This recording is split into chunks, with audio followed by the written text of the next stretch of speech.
Ambassador Zix Thara had witnessed many first contact protocols in her 3 centuries of diplomatic service. The elegant Altarian cruisers, with their crystalline hulls that sang through space.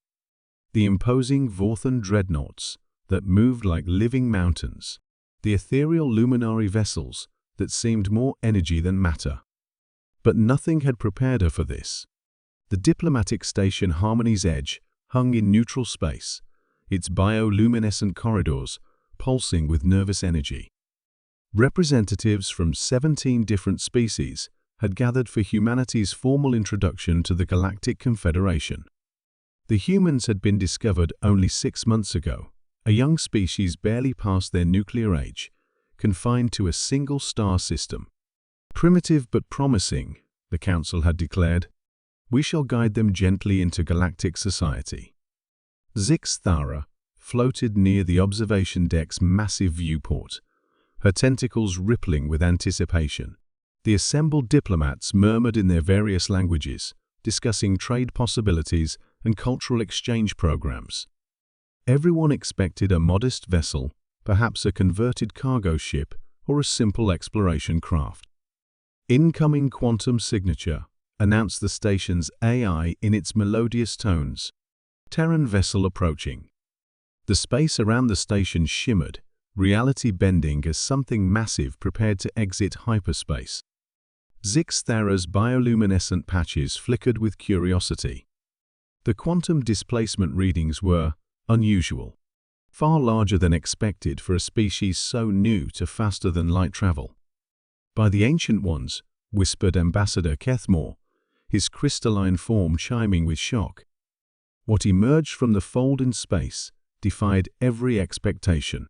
The Terran Warship Indomitable materialized like a predator stepping from shadows. 8 kilometers of angular black metal and ceramic armor plating, bristling with weapon systems that belonged in no first contact scenario. Its hull bore scars that spoke of battles fought in the void and energy readings that made the station's defensive systems whimper warnings. But it was the design philosophy that left the assembled aliens speechless.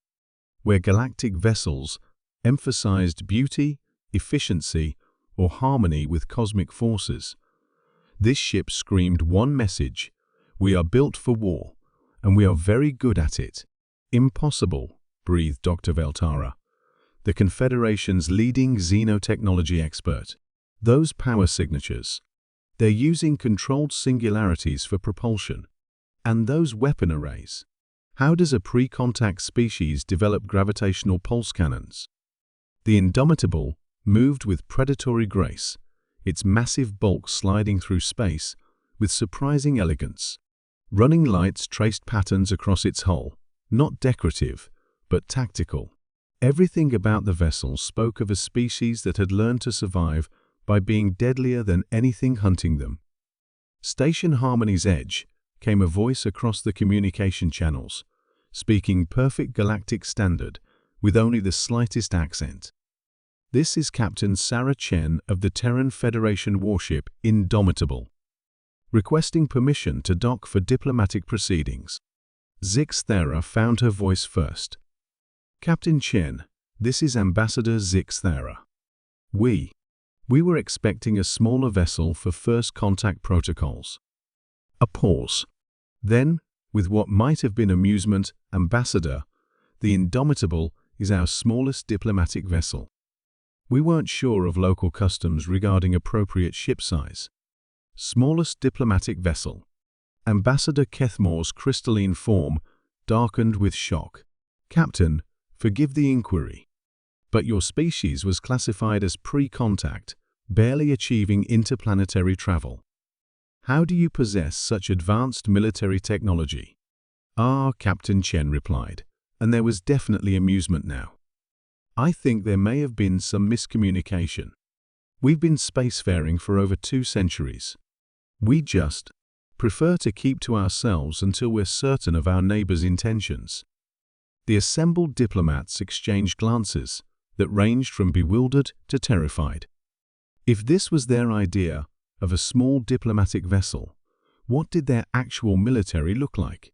Captain, Zixthara ventured carefully. Your vessel appears to be designed for combat operations. Is this standard for human diplomatic ships? Every human ship is designed for combat, Ambassador. We learned long ago that the universe is not a safe place.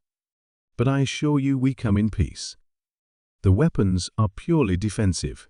Dr. Valtara's scanner readings painted a different picture.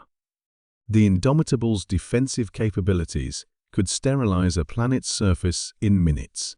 As the massive warship approached the docking bay, a bay that had to be rapidly reconfigured to accommodate its bulk, more details became visible. Point defense clusters that tracked invisible threats. Shield generators that hummed with barely contained energy. Armor plating that showed the telltale signs of weapons testing. Captain Chen, Zixthara asked, her voice carefully neutral. How many vessels does the Terran Federation possess? Another pause. I'm not authorized to discuss fleet strength, Ambassador. But I can tell you that every human system is well defended, and we have patrol fleets monitoring our borders. The implications hit the assembled diplomats like a cold wind. This wasn't a primitive species taking its first tentative steps into the galaxy. This was an established military power that had been watching the Confederation from the shadows, evaluating them. My apologies, Captain, Zixthara said, her diplomatic training finally overriding her shock. We seem to have underestimated your civilization's development. Perhaps we should begin these talks with a discussion of mutual defense agreements rather than technological assistance. Now that, Captain Chen replied, sounds like the beginning of a productive conversation. One more thing, Ambassador, my ship's AI has been analyzing your station's defensive capabilities. You might want to consider upgrading your shield generators. There are some rather unpleasant species in this galaxy, and your current defenses wouldn't stop a determined child with a slingshot. As the Indomitable settled into the docking bay like a sleeping dragon, the assembled diplomats realized that the balance of power in the galaxy had just shifted dramatically. Humanity hadn't stumbled into galactic society as naive newcomers. They had arrived as equals, armed and ready to defend their place among the stars.